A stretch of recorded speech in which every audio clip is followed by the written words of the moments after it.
Remember, there's some pretty important information here in the disclaimer. You might want to give the video a quick pause and read it. Oh, hey everybody, it's me, Sonic! Sonic the Hedgehog! Just here to remind you that if you haven't already, make sure to hit that like button. And for even more amazing customs, don't forget to subscribe to Wake Angel 2001! Because between you and me, they're way past cool!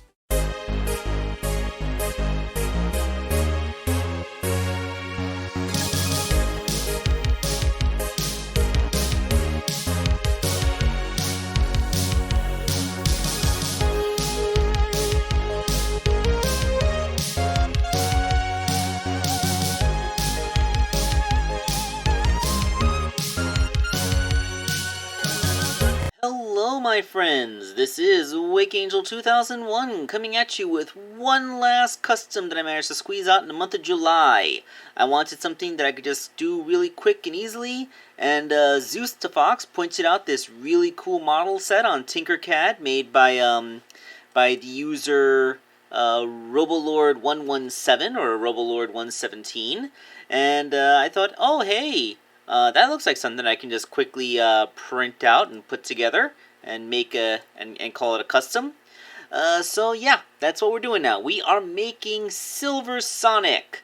Okay, so Silver Sonic is an official thing. It was one of the bosses in the Game Gear version of Sonic 2. It's also kind of known as the most pathetic Sonic robot ever created because, well, you know, its spin dash can't even damage Sonic if he's spin dashing. But yeah, whatever.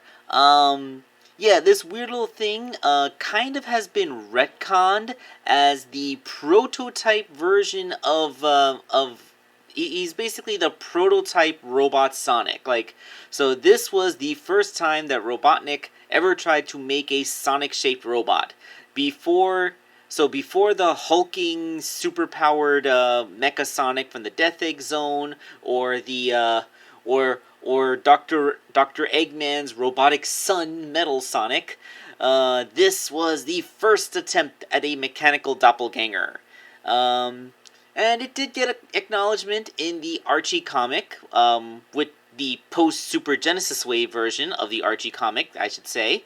And yeah, this is actually the version of it that I'm going to be making, so like if you're thinking that it doesn't look that much like the Game Gear sprite, that's the reason. I'm mostly basing it on this Archie comic depiction. Although it did also get acknowledged recently in the games with the boss fight against Metal Sonic in Sonic Mania. So, Sega hasn't forgotten about it. Although, I guess Christian Whitehead is kind of a fan who's working for Sega, so it could be that Sega was all too happy to just bury this thing, but since Sonic Mania is just an elevated fan game, really, we get these kinds of little bits of service that Sega normally wouldn't bother giving us. Ha ha. Okay, so, the base figure for this is the SD Gundam Frame Cross Silhouette. Yeah, that's quite a mouthful. I bought one of these quite a while ago when I saw it for sale at Midtown Comics, and I thought, oh hey, this is like a roughly 3 to 4 inch tall robot skeleton figure. I'll probably use this to make something down the line. I was thinking that I would use it to make one of the GUN robots from Sonic Adventure 2, probably the GUN Gunner, but that never really came through. But then I just kind of, while I was making the 3D printed parts for this and trying to figure out how it would make the moving parts, because as you can see from the model, it's supposed to be printed with ball joints, and since my 3D printer doesn't use ABS or nylon, the plastic it prints wouldn't be flexible enough to make ball joints, they just snap. So I wouldn't be able to print those limbs, and I would have to figure out something else to make the limbs. And that's when I figured, oh hey, don't I have this thing? So that was my aha moment. So okay, so let's start with the torso, because that's where a lot of the work went into this, because I had to integrate limbs into it. And it's basically just without the ball joints sticking out for the limbs, it's kind of just a shape. Like, it has that little thing on the back which looks like a Sonic spine, which is the only thing that lets you know that this isn't just some kind of 3D printed acorn or something. And my initial plan was to simply cut into the bottom of it so I could put the hip assembly from the Gundam frame in there, but that didn't really work out very well. I was cutting in a lot of material, it was looking melted and ugly, so I just decided to go back to Tinkercad and edit the model to have this shape in it that the hips would be able to fit into. It didn't fit perfectly. I did have to end up using my Dremel to make the holes a little bit bigger so it would fit, but it mostly worked out. And yeah, the arms and legs are, from the figure, a little bit of sculpting, especially on the shoulders, and I did use the claws and the feet from the model, so, it isn't just the torso and head that I used. Although after putting it all together, I quickly gave it a test assembly, and I'm getting ahead of myself. Let's take a look at the head.